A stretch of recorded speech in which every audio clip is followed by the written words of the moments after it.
All right, folks, you're live with Lonzo, the Godfather of West Coast hip hop. Like I say every week, no, from the West Coast to the East Coast and everything between, folks. You are live with Lonzo, the Godfather of West Coast hip hop. And I see my man Dusty Vision is in the house, and it's about to go down. All right. It's been a hell of a week for a hell of a weekend, hell of a week, hell of a next week coming up. Dusty Vision, what's happening with you, Doc? Man, I'm good, Lonzo. How you been, man? Man, I'm doing fantastic, man. I can't complain about nothing. If I did, I'd be lying. That's what's up, man. How was the book signing this past weekend? Yeah, the book signing was fantastic, dude. When I got there a little bit late, about 5 minutes late, it was a line out the door. People looking to support me, Yella, and clientele, and they never stopped, man. They stayed steady until 5 o'clock, dude. It was steady flowing until 5 o'clock. It was really, it was really good to see people appreciate us getting together and doing our thing. Me and clientele did a couple of songs just on the strength. We did Cabbage Patch and Surgery, and it was a great response, man. Can't complain. That's dope, man. That's dope, dude. We got more bookings now. Yeah. And I heard you got sold out of everything. Man, all the books are gone. Clientele and I both sold out of books. Yella comes with a whole library of books, so it can sell, it can do him. But me and clientele, I usually bring about 25 or 30 plus T-shirts and records and comic books, and they bought everything. Man, it was a great event for us. We'll be doing San Diego on the 16th of April. We'll be doing the car show on the 9th out in Pomona. And also we'll be doing something here in LA on the 10th of April. So we back gigging, man. I love that, dude. I love that, man. Well, let's. I'm glad you're staying busy, dude. We need to. Hold on, Compton girl. We got more books coming. We just temporarily out, but I got another. I'm just looking at my my notification from my publisher. They sending some out. They'll be shipping on Friday, so I'll have some by next week. So yeah, folks, it's going down. It's going down. I love that. I love you staying busy, man. That makes me happy, dude. That makes me real happy. Dude, well, let's jump into it, man. Before we even get started, let's pay some respect. Maybe tell a story. Talk a little bit about Dogg, who passed away 11 years ago today, March 15th, 2011. Wow. Yeah, 11 years already. It's like life is moving too fast for my liking, man. Man, that's amazing, dude. Dogg, did you ever know him? Any funny Dogg stories? I do have a Dogg story, man. Dogg came to my club at the Hollywood Park Casino one night, Club Hall of Fame, at a club on the 5th floor. And he came in, he ordered some drinks. And, I guess a lot of folks treat people special when they're celebrities. And I was in the DJ booth. I was doing my thing in the booth. And my cousin Vanetta came in and she says, who is Dogg? He's a rapper. He's a local rapper. He's a rapper from Long Beach. Well, he thinks he's supposed to get a free drinks from my bar, and I'm not having it. And I said, I'm quite sure if you talk to him, he'll pay you, because he was trying to play the celebrity role. And now normally, we give people a couple of drinks. He just spend burnt up like $75, $80. And at that time, these are Hollywood casino drinks. These ain't my bar drinks. I'm playing DJ promoter. I'm not the bar owner, so I can't make that call. If he don't pay for him, I got to pay for him. So I guess he figured he just gonna walk out. Vanetta chased his ass down them stairs like he was on fire. And when she caught up with him downstairs, excuse me, young man, Mr. Dogg, could you please? It was security guards told me the story. I didn't see the whole thing, but they said they chased his ass down, and he apologized and promptly gave her the money. And went back up. She went upstairs and went down and got her, handled her business. It was just funny, man. Damn. One of them things, Doc. Yeah. And you didn't you know someone? Sorry, my dog's gonna start barking. That was related to the video regulators. It was funny, man, because my aunt lived in Long Beach, and when they were talking about, they were hanging on 18th and Lewis. 18th and Lewis T-bones right into her cafe. And I was talking to Warren G one day. I said, man, you was talking about regulators, talking about 18th and Lewis on regulators. Well, do you know Callie's Cafe? Callie's Cafe, I grew up on that food. That was my auntie, man. Wow. I mean, he was a kid. They were all kids then. Cafe hadn't been around in 30 years now. But back in the 80s, 80s and early 90s, that was a spot. And as a kid, I ate there many a day. And I'm wondering, man, I don't know a lot of my Long Beach family like I should. That's on my mother's side. But I'm willing to bet you if we did some searching, we'll probably find some connections with some Long Beach people. It's probably inevitable. You know, Long Beach was represented in Straight Outta Compton, right? Didn't Snoop and Warren G make an appearance? Yeah. Okay. Yeah. In my opinion, I couldn't take the Snoop character serious. I don't. You know that, but you know who that was though? That was Lakeith. Lakeith, man, homeboy from homeboy from Get Out. That was Lakeith played. That was Lakeith played Snoop Dogg. Look it up. Lakeith Stanfield. Lakeith Stanfield. Never knew that. Yeah, I didn't realize. This guy he blew up after the movie. And when you see movies like that, man, you look back and say, "Oh, damn, that was homeboy that played Snoop Dogg." Look it up. That's funny, man. Yeah, I think everyone did a great job. I don't know who. Going back to that movie, who do you think hit it on the head? Because you pretty much knew all the players. Was Easy on the nail? Because to an outsider, he looked on the nail to me. Easy was probably the closest one in character and appearance. It was Easy was probably the best one in character and appearance, and my character wasn't too bad far as attitude. After he got him a quick Lonzo lesson, he was pretty much on point. What about Ice Cube? I mean, from an outsider, once again, I think his son did a great job. His son did a great job. O'Shea Jr. did a fantastic job portraying his dad. I mean, that's kind of cheap, though, because you raise around somebody, you get life, you get lessons that you just can't. You know all this mannerism. My son can imitate me something terrible. It's just because he's been around me so much. That's hilarious, dude. And yeah, I've seen O'Shea's son in other movies, and he doesn't even look like Ice Cube. Like, it's so good. His mannerisms are so good. It even made his face and everything look like Cube. Because I've seen him, like I said, in other movies, and he just looks like another good actor. You know what I mean? Yeah. Yeah, that's dope. Damn sure was. That's dope, dude. Well, let's talk about a couple things, Lonzo. Tekashi 6ix9ine has came out this week, not out of the closet. He came out and said that he is officially broke. I think, I don't know, could we have saw this coming, or is he playing a chess game, or what do you think his idea? Because he told the court that he's broke. Everybody, it's two people you always lie to when you come down to money. That's people that child support and the court. Both of them are court situations. He is trying to avoid paying some money for something, I believe. I forgot what it was. Was it restitution? It was a lawsuit from 2020. Him and his boys beat up a couple guys who was trying to film him. It's a civil suit. So usually people play broke. I mean, Game did the same thing when that girl sued him. He went to court, said he was broke. Then he was on IG later on with a pile of money. And with Tekashi, it's very possible because he had money for a minute. He was flossing, but to keep him alive, he got to pay a lot of people. He got a lot of bodyguards. He ain't making the money he used to. I'm not saying he's broke. I'm saying he probably don't have the income he used to have. And with all the cars, I remember him showing off all his cars and watches. And if he bought those watches, he probably rented the cars. But if he bought those watches, that's a chance, opportunity to liquidate. But a lot of these guys get money and they're like Brewster's Millions. They try and spend as much as they can with nothing to show for it at the end of the day. It's possible. I'm not betting on that one though, Doc. I'm not betting on it. He probably was told by his lawyers, get your ass off of Instagram, floss some money. Because everywhere he go, I got $1 million in that bag right there. I got $1 million in that bag right there. Yeah, right.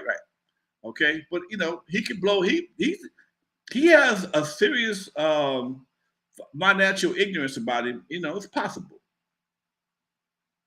Have you ever had to tell a fib to the courts to, without incriminating yourself, like to, get past a lawsuit or something like that back in the music days? Get out of a ticket. Told you I had to piss. Yeah, I beat the case too. I beat it. Your Honor, I had to piss. I had to go to the restroom extremely. Either I was going to get a case for urinating in public, or I was going to get a speeding ticket. And the judge laughed and he let me go. That's a good one. I'm gonna have to remember that one. Yep, I had one or two choices. You know, I just made a quick turn. It wasn't even I was speeding. I just pulled up in the driveway pretty, kind of fast. Cop that I made that turn. And cop, and of course I didn't want to stop and talk to him. I'm trying to doing the pee-pee dance. It just was a mess, man. Love it. Hey, Head Hunter wants to know something. We've talked about this guy on the show. You have a pretty entertaining story, real life story. But did OG Puddin ever come to your club? Head Honcho wants to know. Nah, I can't recall, dude. I don't think so. But I mean, most of them guys, they didn't come to places like that, man. A couple of guys would come around. They probably come in the parking lot and hang out, but I can't recall them ever coming to the club. Nah. These guys were on some other stuff at that point in time. To come to a dance, nah. I don't see that. Okay. Yeah. I heard something on an interview a couple of weeks ago, and I wanted to ask you about it. It may have changed due to streaming now. Streaming has changed a lot of things, but someone was explaining that back in the day, you only got paid when a person released an album, they only got paid for 12 songs, and that anything over 12 songs you did was technically free songs. So let's say you released 17 songs, those 5 were on you, but you only get paid for 12. Do you remember anything about that? Some contracts had limitations on how many when CDs came out. Because see, at first when you had albums only limited you to 22 minutes a side. You had 22 minutes on each side, which is 44 minutes of music. If you think about, remember some of the George Clinton albums, you had Knee Deep on one side for 15 minutes and one more song, just some bullshit, okay? But when CDs came out, you had unlimited amount of time, okay? Especially if you recorded the MP3, okay? So people were doing a lot more, at first they were doing a lot more songs because it would increase your publishing. If you got 20 songs in your album, you're getting paid for all of them. That whether they sell or not, you still got to get a publishing check and a mechanical check. So record companies got smart and limited it to 17 songs, 16 songs, something like that. Oh, okay. Yeah. After CDs changed the game because you have so much time to add music to it, so they changed the game completely. Gotcha. How much revenue or lack of revenue could an artist back then make off selling 45s? 45s were considered not promo because you made money on them, but in the beginning, at one time, they were a big deal because that's all we had was 45s and albums. When 12 inches came out, they kind of killed the 45, and 45s were basically good for jukeboxes. Back in the jukebox era, you had to have 45s. Okay, you had to have a 45, and those, the people who own the jukeboxes would buy them. Sometimes people would just give them to you just to have them available in the jukebox.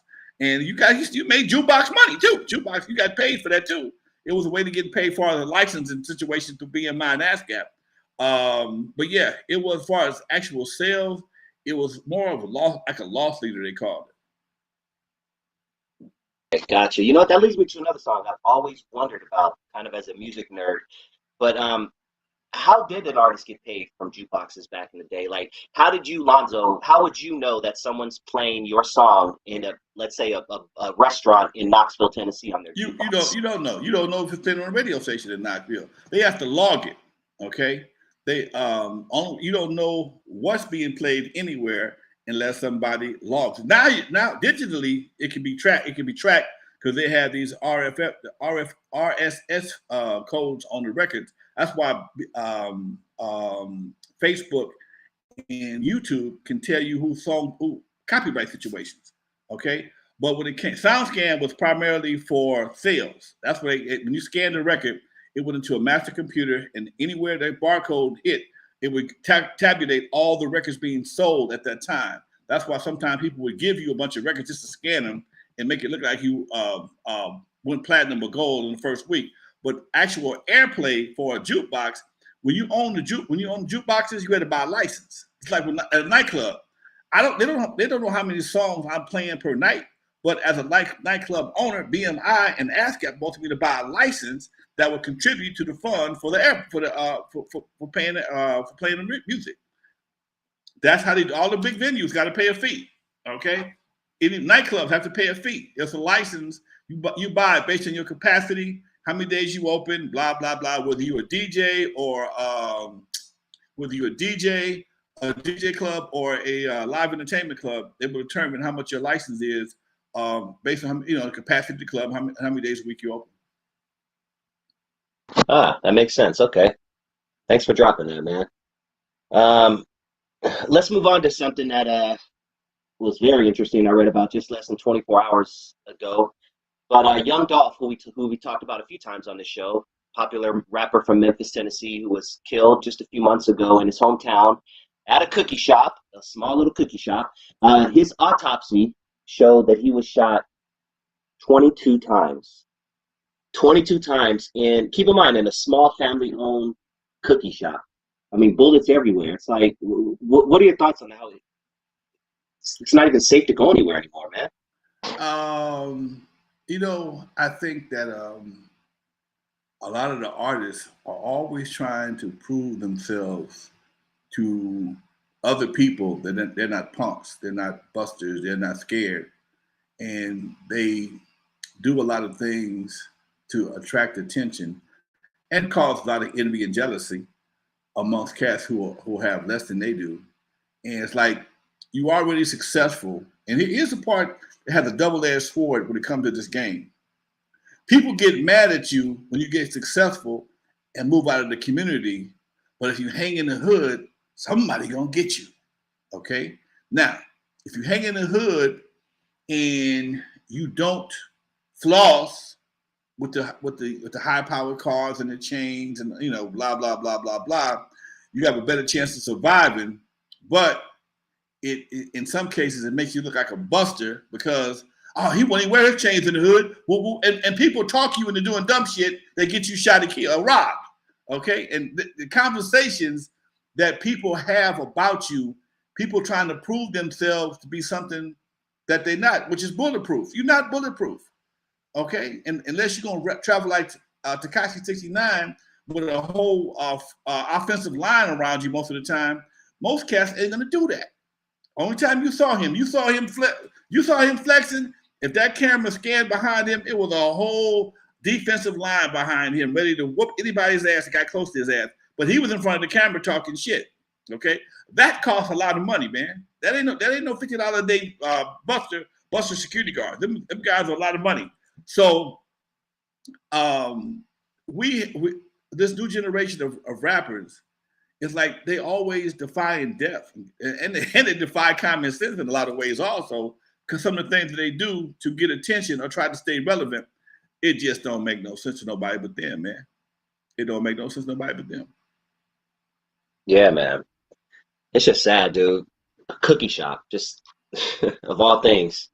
And then, did you hear about? I know we talked about this about maybe a year and a half ago. It happened. God, it's been that long. But Jussie Smollett was recently sentenced to 150 days, I think, in jail for his role in the hoax situation from a couple of years ago, where he said he was attacked in Chicago.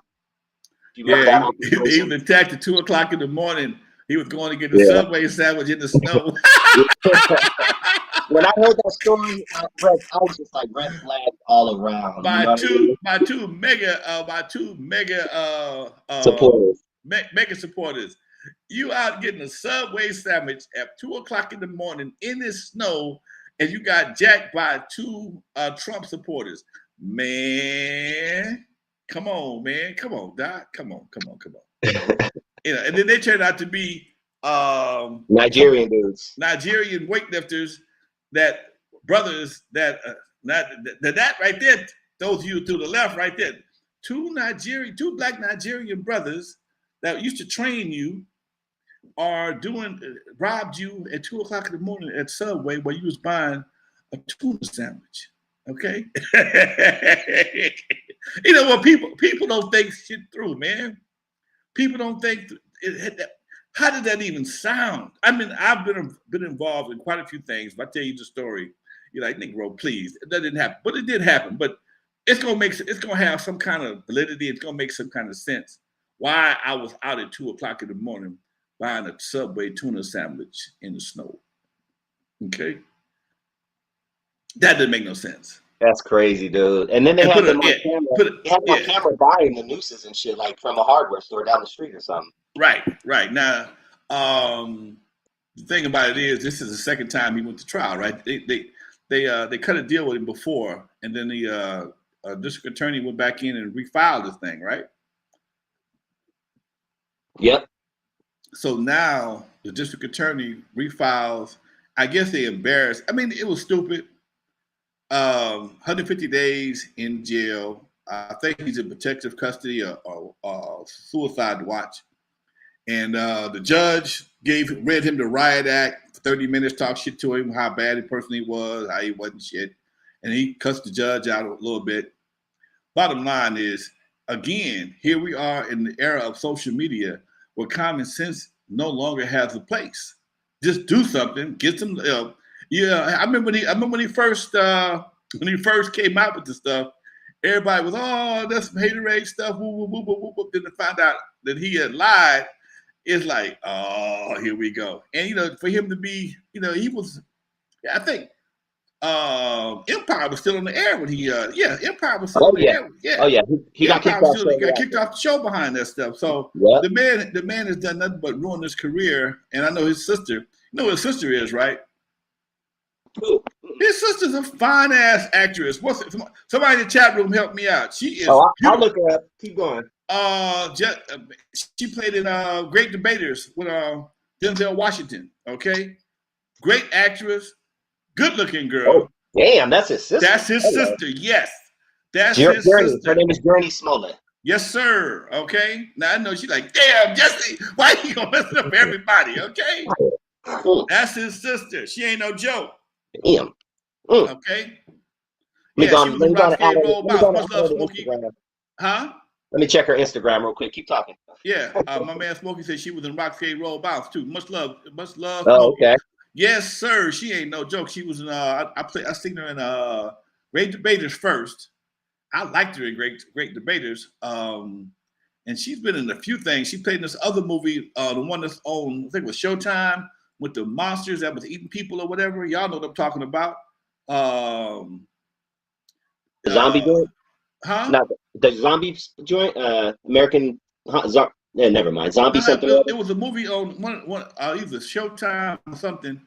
And the homeboy, the monsters. If the monsters turn into beautiful girls, and then they eat your ass. Okay. Oh damn. Oh man, it was crazy. I watched the whole thing and only had like 6-7 episodes. Oh yeah, it was crazy. And the monsters only ate white people. They didn't eat black folks. They was eating white people like it was nobody's business. Y'all know what I'm talking about. It was either on Showtime or Stars, one of the two. Okay, it was on Showtime or Stars. I know it wasn't HBO, and it was set back in the 50s, and it was all about this brother. True Blood. She was in True Blood, huh? She was in True Blood too. Damn. She might have been. Y'all, come on, man. Y'all know what I'm talking about. Birds of Prey. Lovecraft. There you go. My man Frank came through. Ben Frank. What's up, Ben Frank? Lovecraft. That's what it was. Lovecraft. And yeah, it was cold, man. It was a crazy ass movie, and they had monsters eating people and shit, and it was wild. The ground would open up sometime, and sometime they had this beautiful woman, and you make love to her, and then she would turn into some kind of monster and eat your ass, and she had to eat people. Oh man, it was crazy. It was crazy. My biggest fear, man. Damn. Well, the thing is, I mean, it sucks because racist shit does happen in this country. Now, you've been on this planet for 6 decades, Lonzo. Yes, sir. So I know you've experienced some shit, back when cameras weren't as readily available as they are and things like that. I'm not going to ask if you've experienced a racist situation in your life, but I'm going to ask you to share, if you want to share a story of a racist situation that happened in your life. I'll never forget, man. It was this back in the '70s, dude. We were at Will Rogers Park. That's when they still called it Will Rogers, and just the Vegas Club. My boys in the Vegas. I might have been about 18, 19. Had these little Vegas. We just hanging out, kicking it, man. Just kicking it. But we never gang bang. You got some little ass raggedy cars. It was us and the Volkswagen Club, and I never forget this cop walked over to us. He took his badge off before he came over to us. We knew it was going to be a bad look. He took his badge off, took his name tag off, and walked over to us with his gun in his hand. And what you guys doing? And you could tell he was up to something, man. Officer, I'm not an officer, I'm a deputy. No matter what we said, it was like a trap. Okay, deputy, but what are you guys doing? And he had his gun, his 38. It was a throwaway. It wasn't even his regulation gun. It was like he was looking for some shit, man. He was looking for some shit, and it was like, dude, it was about 10 of us, but you could tell he was trying to make his bones with somebody, man. It really was a scary time, man. And like this dude was, you could tell he was on some super bullshit, and I'm like, wow. And he jacked us, of course. He jacked us, and he didn't find nothing. And his buddy sat in the car and just watched the whole thing, man. They got in the car laughing, dude. Dude, that's crazy, man. My brother and I, we're about 8 years apart, and I was maybe 13. He was like 5. We were walking in Bellflower, from Bellflower to Downey, late at night. And back in the 90s, everybody was baggy, right? We had the extra baggy clothes, extra baggy. It was the gangster kind of look, not a gangster at all. But yeah, the cops hemmed us up, jacked us up. Keep in mind, my brother's 5 years old. I'm 13, never been in a gang in my life, square as fuck. Dude, my mom, damn near for the next week, called it to the sheriff's. All I hear in the next room is her cussing out the sheriffs. She drove to the sheriff's department. She made a whole stink about it, man. It's fucked up that we've experienced those situations. And nothing came of it. You know what I mean? Nothing came. Oh, and I literally got told when I was in Huntington Beach, N.W.A, don't ever come back to this city. I can see that. I was in Huntington Beach yesterday, man. I was driving through Huntington Beach yesterday. Just yesterday, for the first time. I don't go to Huntington Beach, okay? Oh, no, I'm sorry. Yeah. Huntington Park. Oh, That's a big difference. That's a big difference. Big difference. I was in Huntington Park. I remember I was thinking about this yesterday, the first time I went to Huntington Park. I'd never been there before. My partner, who was it was a Mexican dude, and we're going to get some bomber jackets. We in high school. We're going to get some bomber jackets. And we had to catch the bus.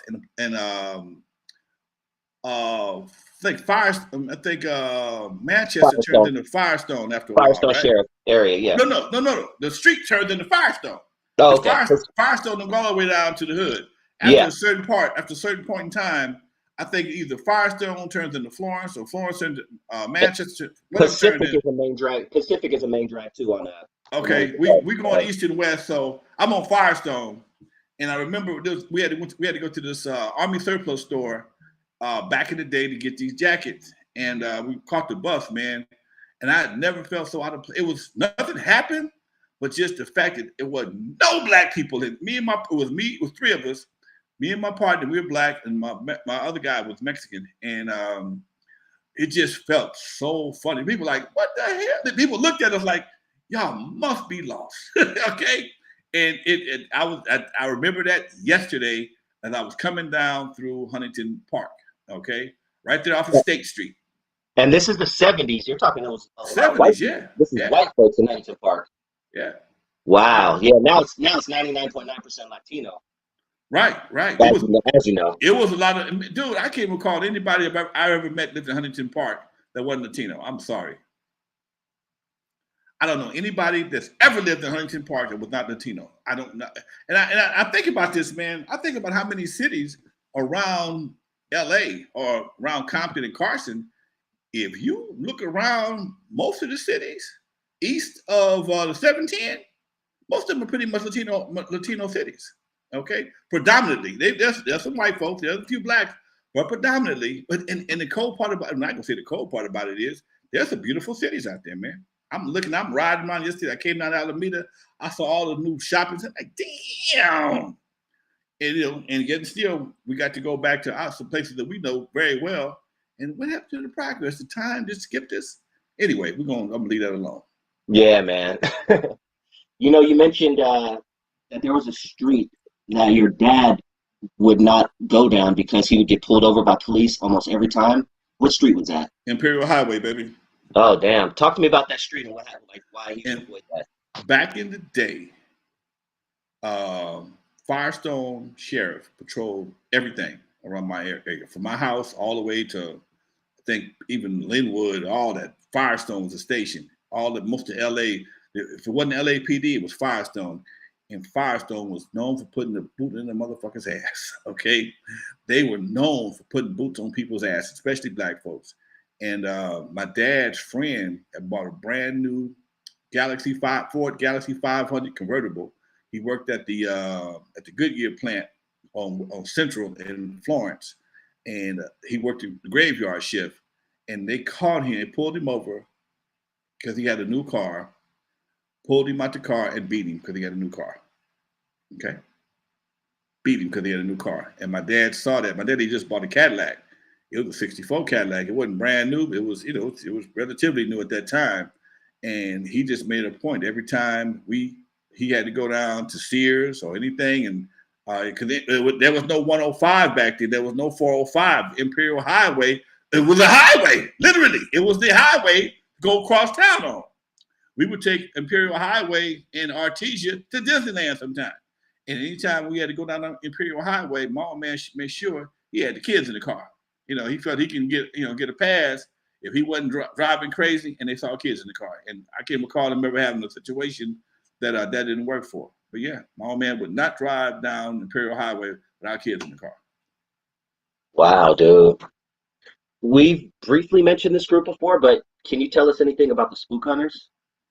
Oh man, I heard a lot about the Spook Hunters as I was coming up. My cousin, a little older than me, he ran with the Slawsons, and the Spook Hunters were a group of a white gang that I think they were in either L.A. or L.A. or Linwood. I'm not sure. Southgate Downey. Okay, yeah, Downey, Southgate area, yeah. Yeah, and they didn't tolerate no black folks in the neighborhood, and the black brothers got together, started forming their gangs, the businessmen and the Slawsons, to fight these guys. These guys were aggressive. They would come to your hood, whoop your ass. You didn't have to go to them. They whoop your ass. Okay, if they saw you, they would ride down the street just like the Klan would, come looking for problems. Okay, and brothers had to band together and to defend their neighborhoods, and that's how you got the Slawson, the businessmen, and some other gangs I can't think of right now. But the Spook Hunters were some of the main guys. This is their name, the Spook Hunters. That means they going looking for problems. Okay. Because spook was a derogatory term for black people. That was like nigga back then. If you was a spook, that was just like, that was just like another name. Picking all the derogatory names. Spook was one of them right there that they use it here on the West Coast. The N-word, nigga, when, because obviously we use it as a term of, we use it as a term of endearment, that's all I'm gonna say. But back in the 70s, who used that word and how did you guys use it? You know what I mean? Like in the black community, meaning not the white folks calling us that, but how was that word used in the black community in the 60s and 70s? If another black man referred to you as a nigga, you was probably country or just backwards or just did some dumb stuff. And I ain't gonna say you was a pariah, but you was more of a, damn, you're making us look bad type thing. Okay. You do nigga stuff. Okay. My daddy always told me, don't nigger up your car. What you mean, Dad? Don't be putting all that loud stuff on your car. Because he had certain things that you had to maintain a certain level of decor when you do stuff, Don't be dressing all niggerish. Huh? What you mean, Daddy? All of them crazy ass colors and, different things my old man told me not to do. And that's something I never did. I like colorful shirts, but again, it was always done tastefully. But yeah, that was a term that defined, I think it was like a class thing back in the day. Being called a nigga by another black man, it was a class thing. You ever see Soldier Story with Denzel Washington? Wow, yes, dude, that's so creepy. I was literally just thinking about that earlier. Yes, I have. Continue. That's why the sergeant killed homeboy playing the guitar because he felt he was a nigger. Okay, you setting us back. We trying to. I speak good English. You speaking all country, and you playing guitar, and you dancing and singing the blues, and you making us look bad. And that was a cultural thing, just like city. It was city versus country back then. If you moved to up north and got out of the country and came back down south after you worked in one of them factories or something with a nice suit, a nice car, the Klan might rob. They might jack you. Your people might hate on you because you didn't change. Now, the same thing we're dealing with right now. You didn't change. Now, got your little old city factory job. You ain't working in the fields no more. You're driving that deuce and a quarter. Okay, you think you're somebody special. Okay, go on, eat these pig feet and leave me alone. That kind of shit. Man, You still eat chitlins, nigga. Smoke G says they used the N-word on Good Times and Sanford and Son occasionally in the 70s. They did. That sounds about right. But think about the incidents too. Okay. I think James might have called somebody a nigga when he did something to JJ or somebody. Fred Sanford, the same thing. You had to earn that. It wasn't a comment. It wasn't just thrown around, but it was like somebody did something super stupid for them to call them. Now, I'm going to look that up. But you're right. You're absolutely right. But it was a whole different, it was an inter-class thing that people of that time had that kind of let you know that, yeah, in some ways, I think I'm better than you, or you're not as well educated as I am. I went to the 5th grade. You only went to kindergarten. That kind of shit. Okay. Let's talk about 70s TV, which fascinates me from a historical standpoint. Now, shows like Archie Bunker, shows like George Jefferson would never fly in 2022. We already know that. But take yourself back to the 70s. I'm curious to know what you, as a black man, were you offended at Archie Bunker and things he was saying, or did you get the joke? Because at the end of the day, the joke was on him. The whole story was really, the joke was on him. Did you, as a black man back in the 70s, did you even pay attention? Did you even watch that show? I watched it with my dad because back then we only had like one TV in the house. Might have had two, but back then we spent a lot more time as a family in front of the TV collectively. My mom and dad would laugh. We just looked like most of the time we didn't get it. Okay, but when George would cap back on Archie, we got that for some reason. We understood that, okay? And my daddy had worked with guys like Archie Bunker. So he was used to how those guys thought and acted. And to see somebody on television like George Jefferson or whoever else were able to cap back on them and, put them in their place, make them look stupid, it made him feel good. Because once again, there was only 3 or 5, maybe 7 channels, at back then. So for a show like The Jeffersons, a black show where this dude is moving on up to the east side, he's high strutting and all that. Did that bring some sort of pride to our people, or were we just like struggling in our own shit that we didn't even care, or did it get us away for 30 minutes? Like, what do you remember about The Jeffersons? The Jeffersons were pretty cool, man, for a minute, but people didn't like the way George kissed up to the white folks. Then they liked the way he threw him out of his house. If they didn't do what he wanted, he'd throw him out the house. He was quick to pucker up because I know guys like that. They pucker up, okay? They pucker up. Hey, I love you, whoop, whoop, whoop, whoop, whoop. But then don't do something that don't come correct or say something disrespectful. Oh, hold on. Let me, I ain't don't get it twisted. All right. And I think that was probably the thing about George. George would stand up for himself, although he would kiss some ass, but he would stand up for himself too, though. That kind of thing. He kiss ass in a minute, and he's prepared to kiss some ass, but then he would either Louise or Florence or somebody would yank his chain and bring him back around. Okay. You know what I'm seeing in the comments? A lot of people are mentioning the quotes when the N-word was dropped. In those shows, Sanford and Son used it. Season 4, episode 1, when Fred comes home from St. Louis drunk, he calls Rolo the N-word. So that kind of makes sense. He was drunk. And then James, the dad from Good Times, used it in a bar scene. Okay, was they Yeah, about to have a fight or something, or? that sounds about right. Probably acting like Because James wasn't no punk. James had never kissed nobody's ass. He's always he was never no punk. That's why he left the show. He wasn't going for it. You know the story behind that, right, James? So the actor who played him, or the real person behind that, he was no chump in Hollywood, and he didn't play by certain rules. I Right, from what I understand. right. And they killed him off. You know, Damn. they wanted to build a show around JJ as opposed to the family. You know, they wanted to focus on Jimmy Walker and the goofy character. And James like, man, me and Florence both got theater experience. This goofy, he wasn't so much funny in real life. I think JJ is damn near as old as he was almost as old as James John Amos in real life. Okay, it's only a few years apart, but he's playing his son. But he's playing this.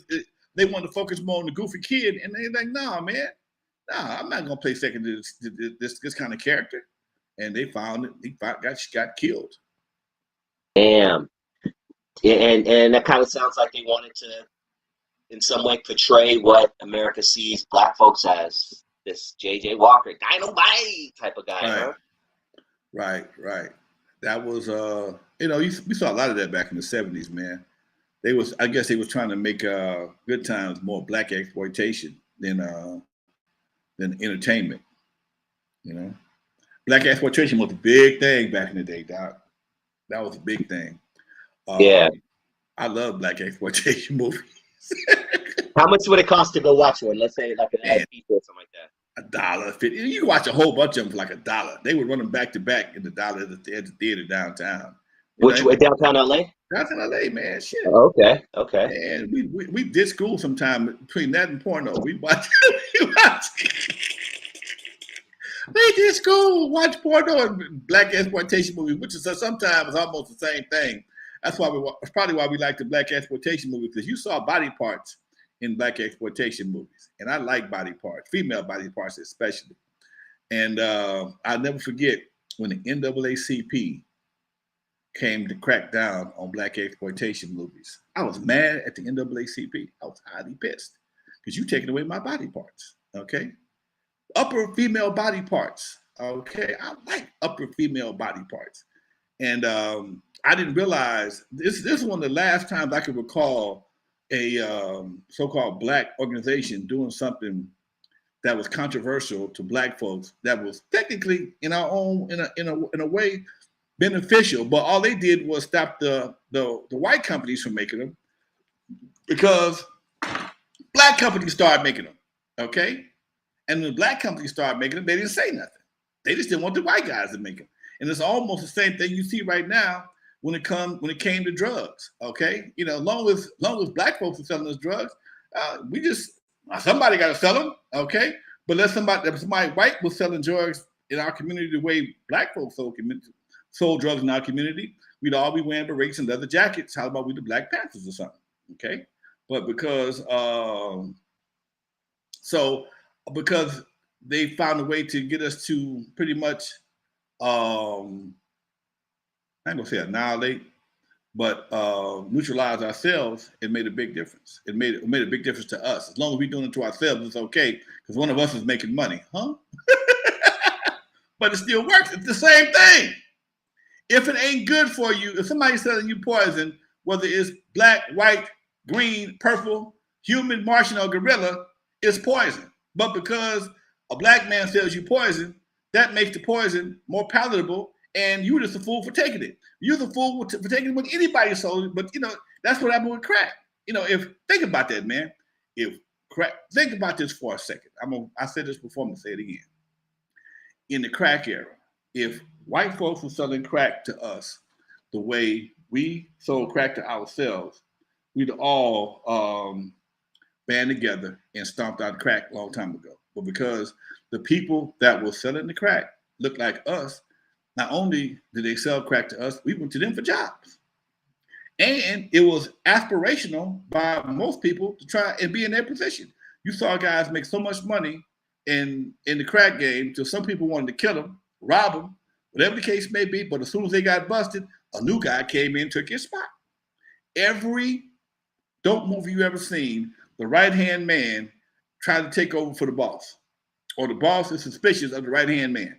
New Jack City, BMF, every one of them you ever seen, the right hand man is the most feared person of the boss is his right hand man. Okay, think about power. Power. Ghost and Tommy. Ghost and Tommy. Like what? I'm. A few times, Ghost and Tommy was like, "You trying to beat a man, whatever the case may be." Ghost was concerned about Tommy's loyalty to him, and Ghost had to make sure. Tommy had to reassure Ghost, if not, Ghost was gonna kill him. Okay. Yeah. Damn. Man, speaking facts tonight. Willie Mo says, Yolans, remember Coach Alfred Powell? You took me to that lecture. Still got Damn, the you book. got a good. Who's that? Yeah, dude, you got a good ass memory.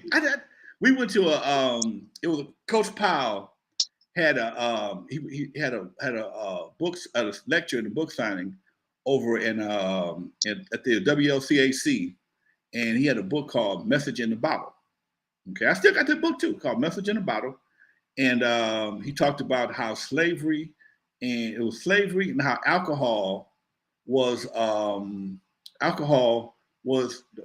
especially 8-ball, how it was designed to the chemicals in 8-ball, because it was such a concentrated level of alcohol, it affected a certain part of the brain that made you violent. Okay. Dude, And talk to me about that. I'm so interested. Please talk to me about that. oh Because man, Night Train, all that shit, right? Has a yeah, high content of alcohol. during the '90s, the biggest seller of alcohol in the country, the '90s, was various types of malt liquor. Okay, you couldn't find malt liquor across Crenshaw. Okay, across Coke Crenshaw, 45, all that. none of that. Okay, 8-ball. What's the one that everybody was talking Coke about? 45. It was another one. Schlitz malt liquor. Schlitz. But there was another one. Everybody had a commercial for. Say Say knives. Snoop, Okay. Warren G, Biggie, yeah. They was paying 25 grand to do a commercial per rapper back in the day. Okay. Everybody had the St. Ives commercial. Okay. Chemical castration. He said he did a survey. He went to jail and interviewed various guys in various parts of the jail, and they came back. Most of these guys were under the influence of 8-ball when they committed their crimes, because something about the chemical concentration, the alcohol concentration, and they filtered it to make the taste better, but it still, because the shit comes from the bottom of the barrel. Okay, usually they would throw that away, but they found a way to package it and market it. And if you notice, a big ass tub of that shit was like $1, maybe $2 at the most. Okay, so it was a cheap high. And it was the choice of gangbangers at once upon a time. The gangbangers, dope dealers, that's all they drank was St. Ives. And first it was 8-ball, okay? And then St. Ives, like, damn, they making the killing. We got to make some shit too. So they hired all the rappers. I think DJ Pooh was the man that went to all the rappers, gave them checks, and had everybody doing commercials. He would get his cut. But what's amazing, if you think about that, all those drinks have pretty much fell to the wayside. Okay, think about that. Guys don't really, they still sell it, but you don't see it. You got to be a wino nowadays. You got to be a damn near wino to see somebody drinking a bottle of 8-ball, because they knew that shit had your breath stinking, it made you crazy, blah, blah, blah. And it eventually went away. But the attitude and the lifestyle of the brothers that drank that shit back in the day, a lot of them are still functioning in that same lifestyle. Okay. Willie Mo said it was embalming fluid. I've heard that. Okay. He said, look, if you look, according to Coach Powell, if you look at the bottle was designed like a slave ship. Okay. Dude, he broke it all down. He said it was another thing. I think it was the subliminal training of the mind. And he broke down the socks hat. If you look at the socks hat a certain way, it reads sex. Okay. He broke down all kind of shit, man. Pepsi used to do that shit all the time. Yeah. Yeah, he broke down all kind of shit, and we don't realize how many different drugs and how many different chemicals are in so-called alcohol and sodas. If you break down, I saw a video on YouTube. A guy heated up a bottle of Coca-Cola, and once the water was gone, that shit was a black syrupy sludge. Okay, that shit was a black syrupy sludge. And whether you're drinking regular Coke or Diet Coke, it's still full of sugar, and still, they got a different kind of sugar. I think it's damn it. Yeah, they call it Splenda, but it's still just as bad. I mean, it's still just as bad. Okay, and Ripple, my God, my man, Tyree D. Yes, Ripple. That was something we drank back in the day. I tried Night Train. Night Train would get your ass. It burn your stomach, burn a hole in your stomach. But all this stuff was a cheap high. You could buy a bottle of Ripple for 89 cents, man. And we actually invented wine coolers back in the day, because we would get a bottle of Tyrolia and pour pineapple juice in it. That's how the way you could drink, or Kool-Aid. Okay, you put Kool-Aid, you put some Kool-Aid and some Tyrolia or a certain flavor of even Ripple, and you can tolerate the taste a lot more. You'd be drunk as hell, but you could, and you're gonna throw up like a big dog. But you were able to tolerate the taste a lot more if you infused it with something else. And that's how I believe they came up with wine coolers.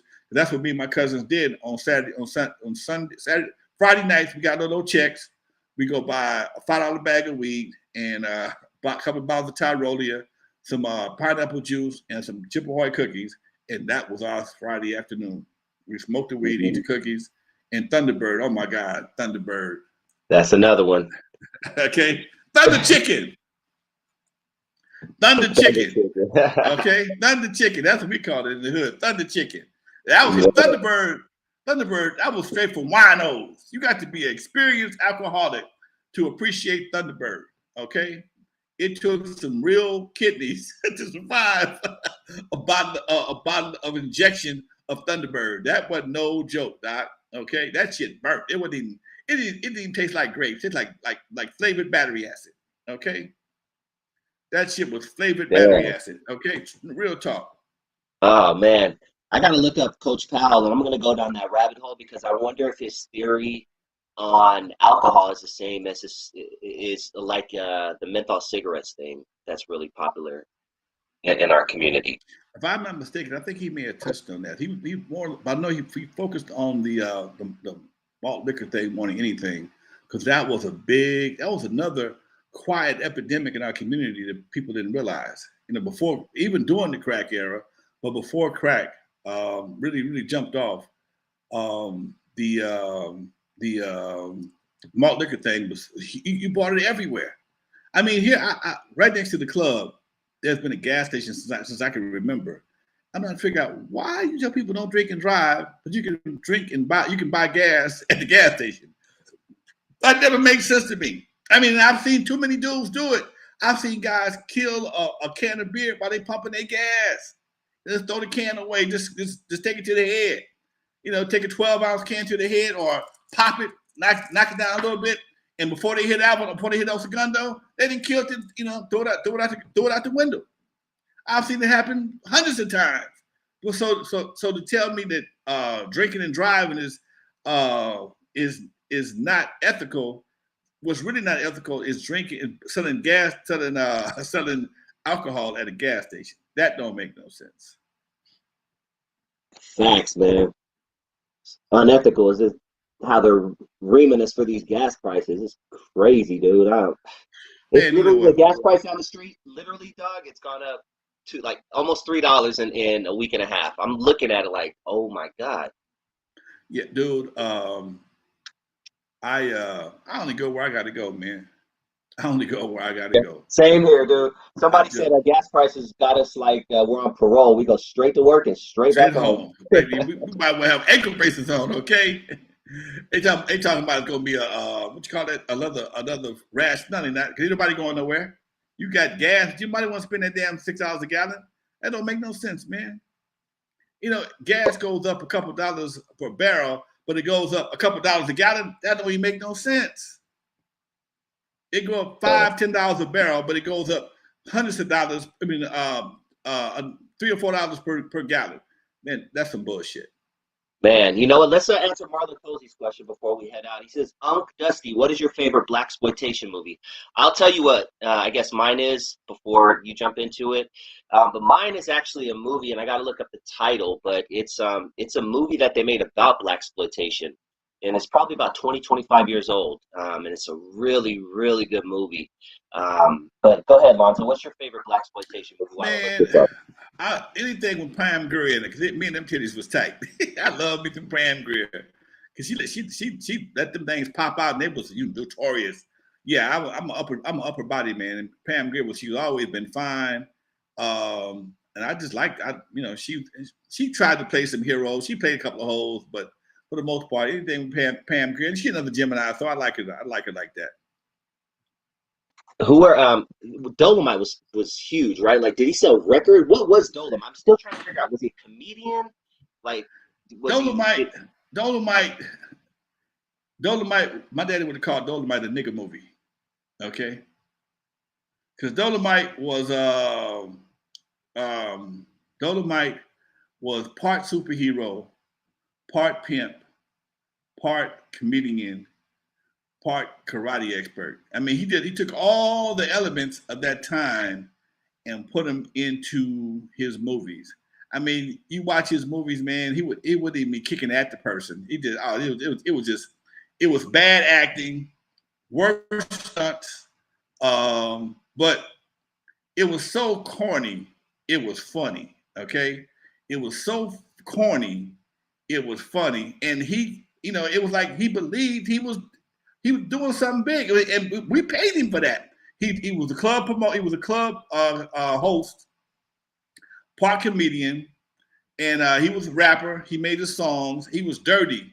He was nasty at his time. Okay, he was him. I think he was Blowfly. Blowfly was one of his albums. I mean, he would do some things like Ohio Players would have them girls on the album cover with the bald heads and. They'd be naked, but they'd have something wrapped around them where you couldn't see nothing. And Dolemite would do the same thing. He put some big titty chicks on the album cover. He would hide behind the thing himself with no clothes on. Okay, Dolemite was this. He was a cult. He was a cult favorite. Okay, everybody knew he was country. Everybody knew he was corny, but he was cool, country, and corny. Okay. You know, he was super fly. He's always going to get the man. And bitch, I will kill you. You are fucking with Dolemite. Give me my $2 back. You're not worth all you. Oh, you're not worth any money. He was supposed to be a pimp. He's a big old gutted dude, man. This dude was gut huge. Wasn't a good looking dude. But he kicked his leg up and couldn't get it far. And it was like the comedy to see somebody try and do this. And it was like. It was like, in some cases, it was like watching a special needs guy do something. You got to support it because he's trying hard, okay? It was like watching a special needs dude, some of them guys from Special Olympics do something, and he's doing such a good job of trying to do it. He ain't that good at it, but I'm going to give this guy some money just for the effort. And that's how it was. And he was gay. So is it safe to say that watching blaxploitation back in the day was similar to watching bullshit on YouTube nowadays, filling yourself with BS? Oh yeah. Same thing. That's all it is. And then you go home and you try to break your head shit with wood. See what I'm saying? See? Picture you Tide Pod challenges, same shit. Yeah, same shit. It just now instead of having to spend $20,000-$30,000 on film, you just do it on your phone and get the same results. And get some likes, shares, and views. And man, I met him a few times. He used to be at McCullough. He was at McCullough for years. I've talked to the guy. I met him shortly before he died. He died of AIDS, man. He died of AIDS. So Dolemite was gay in the movies and he was gay in real life. I don't know about the movie. I know I never seen him do nothing. Oh, I thought you said it. I thought. Okay, I'm sorry. So I he's never gay in saw. real life. He was Gotcha. gay in Okay. real life. Gotcha. Gotcha. Okay. He'd do some things. It was a I saw somebody's movie. They was talking about all them guys was there. Fred Sanford, Red Fox, Dolemite. Everybody was had a big old orgy, big old Hollywood black orgy. What show was I watching? I can't think of what. It might have been Red Fox story, and they was talking about how the stuff because Fred had a house, a special. Red Fox had a house called it the picnic house. Come to the picnic. When you say you come to the picnic, that's where they would have all their fun at with the cocaine and the girls. And Dolemite was right there doing his thing. Okay. Man, dude, to end it real quick, Mike Epps is playing Richard Pryor in his next movie, and I cannot wait to hear Richard Pryor's story because I don't know if you know, I'm sure you do. Richard Pryor was an interesting dude. He messed with everything. He messed with everything. Okay, he crossed over. According to Pam Grier, he ruined her opportunity for having children. He had her doing so much freaky shit that Pam Grier was look it up. You think I'm bullshit? Oh, you know I'm looking that up after this show. Richard Pryor and Pam Grier were an item for quite some time, and they was very heavily involved. And she'll tell you, he had her doing some of the craziest shit. And she believes that's why she never was able to have kids. I heard her say it myself. Yes, sir. That is, I'm going down that rabbit hole. I'm going down Coach Powell's rabbit hole after this show. All right, Doc. Bring it back next week. Always a pleasure, man. I love chatting with you, dude. Much love to you, Doc. All right, folks, you're live with Lonzo, the Godfather of West Coast Hip Hop. We dropped another episode of Game right here on the show with me and Dusty. Hope y'all got some information y'all can take with you. In the meantime, from the West Coast to the East Coast and everything between, folks, you're live with Lonzo, the Godfather of West Coast Hip Hop. From Eve After Dark to concerts in the park. Don't forget, y'all, check out me and Dre coming up on Thursday, y'all. Me and my man Dre, Dr. Dre from Your TV Raps. We'll be right back on Thursday with another hot show, folks. Thank you for watching. We are out of here. Peace.